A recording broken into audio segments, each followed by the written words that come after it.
Hi, kids. Today we're continuing our work on defining a hero, taking a look at our Springboard book. This is the online version of the book. We're going to be reading an essay today by a man named Oliver Stone. He is an Academy Award-winning director of films. He's a Vietnam vet. Some of his movies have dealt with his service in Vietnam, his feelings about the war, as well as he's done other movies as well. He's a multiple Academy Award-winning director as well as screenplay writer. And this essay concentrates mostly on his feelings about how his definition of a hero has changed over time. And that's the main focus of this. So I'm just going to read this to you, and then we will progress with our activities after that. Okay, so that's a picture of Oliver Stone there. The article is called Where I Find My Heroes. It's not true that there are no heroes anymore, but it is true that my own concept of heroism has changed radically over time. When I was young and I read the Random House biographies, my heroes were always people like George Washington and General Custer and Abraham Lincoln and Teddy Roosevelt. Men, generally, and doers. Women, with the exception of Clara Barton, Florence Nightingale, and Joan of Arc, got short shrift. Most history was oriented toward male heroes.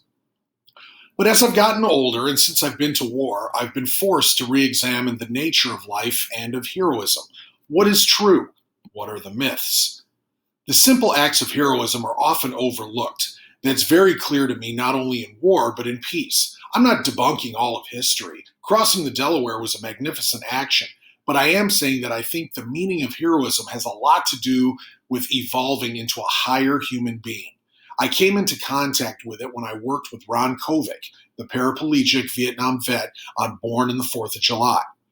I was impressed by his life change from a patriotic and strong-willed athlete to someone who had to deal with the total surrender of his body, who grew into a nonviolent and peaceful advocate of change in the Martin Luther King Jr. and Gandhi tradition.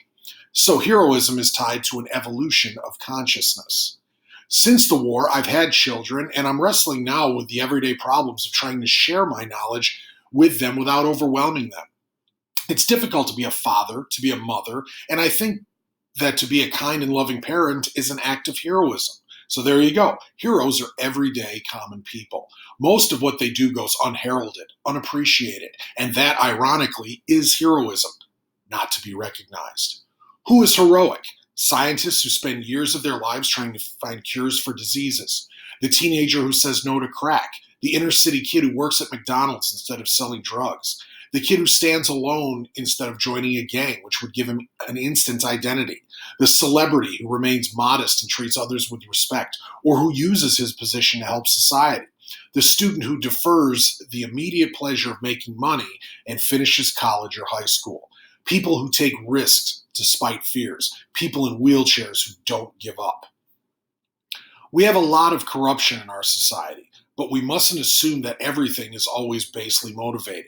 We should allow for the heroic impulse, which is to be greater than oneself, and try to find another version of oneself to grow.